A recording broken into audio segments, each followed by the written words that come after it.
Hey there, language learners. Welcome to Learning English with Podcast, where we make mastering English fun and easy. Let's dive into today's episode. Welcome back to the deep dive. So today we're tackling something really specific. It's that feeling. I think a lot of you listening will know it well. You understand English perfectly. Maybe you read conflict stuff, watch movies, no problem. But then you try to speak and nothing. Your mind just, well, it freezes up. You know the words are in there somewhere, but they just won't come out. Oh, absolutely. That feeling. Perfect understanding, but total hesitation when you need to talk. It's incredibly common. And listen, it doesn't mean you failed. Not at all. It just means, part of the learning process isn't quite there yet. So our mission today, based on the material you sent over, is really dig into why. Why does this gap exist between listening and reading your receptive skills and actually speaking? And more importantly, we want to pull out a clear, doable plan, something consistent you can actually use to bridge that gap. Right. And the first big takeaway, which I think is kind of reassuring, is this. If this sounds like you're actually doing great in one area. Your understanding, your receptive skills, they're strong. You've put in the work, absorbing vocabulary, figuring out grammar. But the sources really hammer this home. Speaking isn't just knowing stuff. It's a skill you have to do. So if you're struggling, it mostly just means that production side of your language brain hasn't had enough practice yet. Exactly. We often talk about this as the production gap. And it comes down to how your brain handles language coming in versus language going out. It's quite different. See, when you listen or read, your brain is mostly doing recognition work. It hears a word, pulls it from your memory, recognizes the meaning. That's, relatively less demanding, cognitively speaking. Okay, that makes sense. It's kind of like seeing a photo of a familiar face versus trying to draw that face from memory, right? One's recognition, the other's active creation. Precisely. A perfect analogy. Now, when you need to speak, everything flips. Your brain has to actively retrieve words, not just recognize them. It has to build sentences, apply grammar rules, structure things logically, and tell your mouth, tongue, throat exactly what to do. All of that happening at the same time, often under the pressure of a real conversation. It's a lot more complex. So hold on. If I can read, say, a complicated novel in English without much trouble, why doesn't that reading eventually just sort of bleed over into speaking? Shouldn't all that input eventually make fluency just happen? That's a really common assumption. A logical one, maybe, but the research is pretty clear on this. Passive learning, just taking things in, doesn't automatically create active production skills. You can build a massive mental library of words and rules, but that doesn't forge the quick connections, the pathways needed for fluent speech. And this is where that analogy from the source material really helps clarify things. You mean the driving analogy? Yeah, that one really clicked for me. You can watch endless YouTube videos about driving a manual car. You might understand the clutch, the gears, the traffic laws perfectly in theory, but the first time you actually get behind the wheel in traffic, you're probably going to stall, maybe panic a little, until you physically practice coordinating the clutch, the gas, the gear stick. It's a physical skill. Exactly. Language production is very much a motor skill, like driving or playing the piano. Your grammar knowledge, that's like knowing the traffic laws. Important? Yes, but not the whole story. The actual practice of speaking trains your mouth, your tongue, those muscles, what we call the articulatory loop. And it trains the brain pathways to fire off words quickly and in order.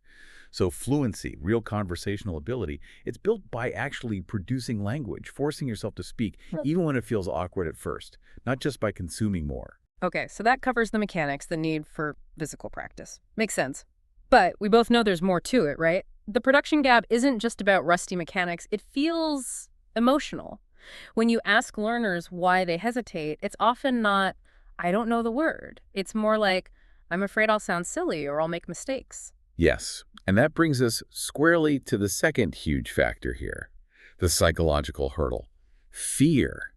Fear is, it's probably the biggest fluency killer out there. It can be especially strong for people who are usually very articulate in their own language. They hate the idea of sounding, incorrect or slow or having a strong accent. Right. It's like you have this little critic inside your head, the grammar police, just waiting to pounce. And that internal voice gets loud, doesn't it? Don't make mistakes. You sound unnatural. People are judging you. Yeah. That fear can literally trigger a freeze response. The desire to speak just gets shut down by the fear of messing up. And this is where we really need to push back against that perfectionist thinking.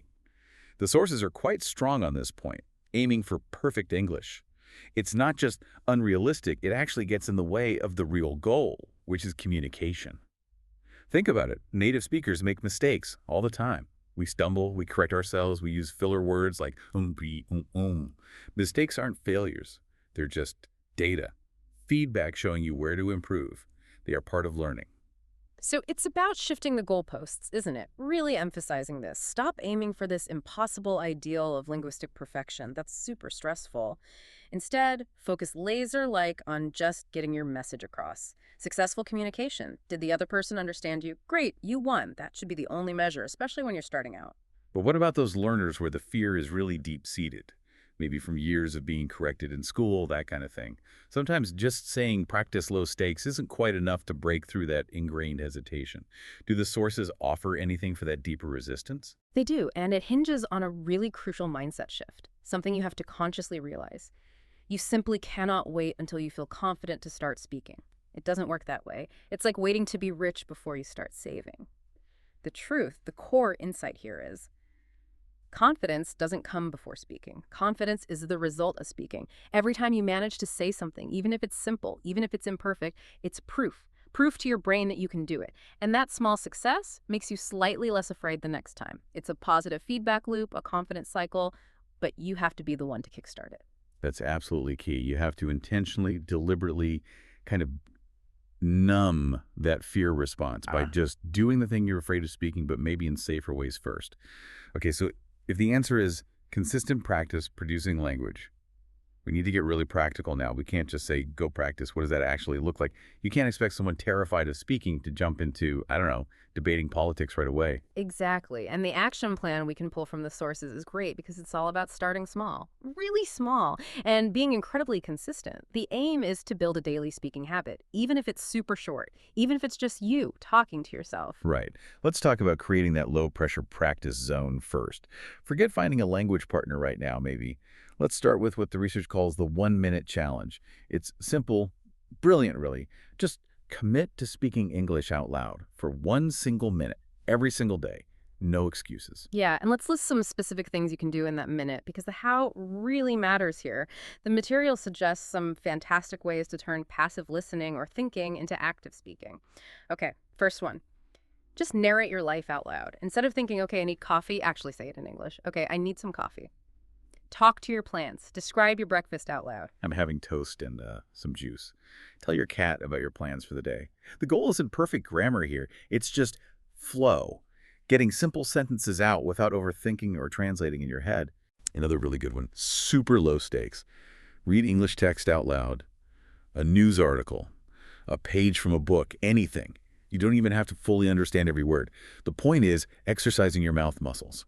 It forces you to pronounce words, get the rhythm, the stress patterns, without the extra mental load of actually forming the sentences yourself.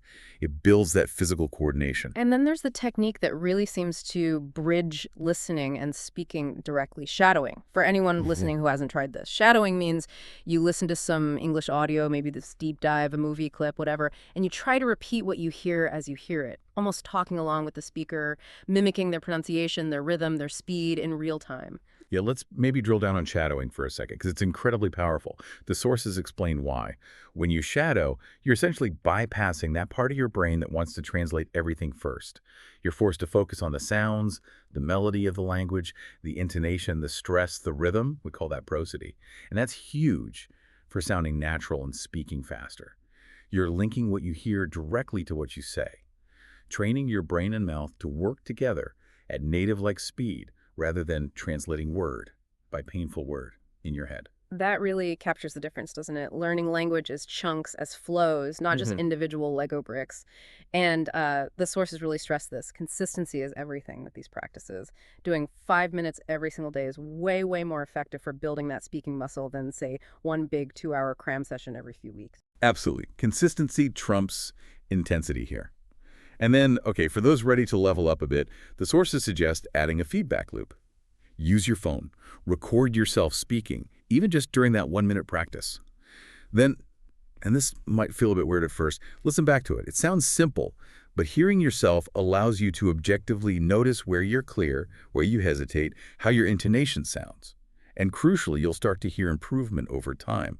Seeing, or rather hearing, that progress. That's incredibly motivating. It keeps you going. Okay, so let's try and wrap this all up. The big picture from this deep dive is if you understand English well but struggle to speak, your problem isn't intelligence. It's not a lack of knowledge. It's a gap between well-practiced receptive skills and under-practiced productive skills. And that's totally normal. It doesn't mean you're bad at English. It just means you've mastered phase 1 understanding and now it's time to actively train phase 2 speaking. Right. And the solution involves two main things. Consciously tackling that fear of making mistakes, shifting your goal to communication, not perfection, and committing to small, consistent, daily doses of actually producing the language. Start with those low-pressure techniques we talked about, narrating your day, reading aloud, shadowing. Build that coordination, build that confidence little by little. And please be patient with yourself. Be kind. You're not starting from scratch here. You're building a new skill onto a really solid foundation of knowledge you already have. That's something to be proud of. So the final thought we want to leave you with today is this. Forget chasing this vague, often intimidating goal of sounding exactly like a native speaker. What does that even mean anyway? Instead, aim for something much more achievable and, honestly, more useful. Becoming a clear, confident communicator in English, using your voice. Your perspective matters. Your ideas matter. And the only way to share them is to practice speaking. So maybe tonight, try it. Pick your favorite movie, grab your phone, and just record yourself for 1 minute describing why you love it in English. Trust the process. Start listening for your own progress. You'll get there. Improve. Meaning to make something better.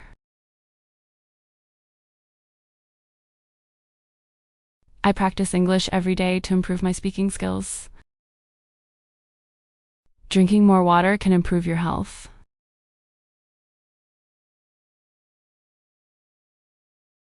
Confident. Meaning feeling sure about yourself. She feels confident when she speaks English now. Practice will make you more confident in your abilities.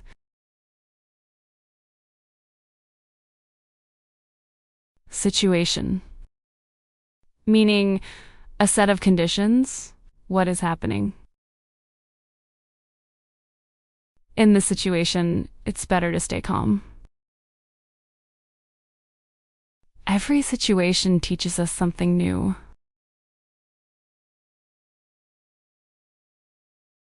Experience. Meaning knowledge gained from doing things. Working abroad gave him valuable experience. Learning from your mistakes is part of life experience. Encourage. Meaning to give support or confidence. My teacher always encourages me to speak more. Parents should encourage children to try new things. Focus. Meaning to give attention to something. Please focus on your homework. I try to focus when I listen to English podcasts.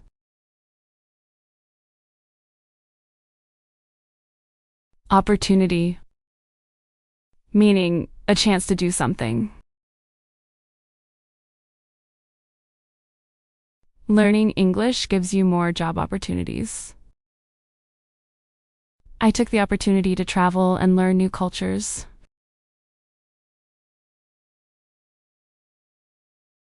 Challenge. Meaning something difficult that requires effort. Learning a new language is a challenge, but it's worth it. She enjoys challenges because they make her stronger. Recommend. Meaning to suggest something is a good idea. I recommend watching English movies with subtitles. Can you recommend a good English learning app?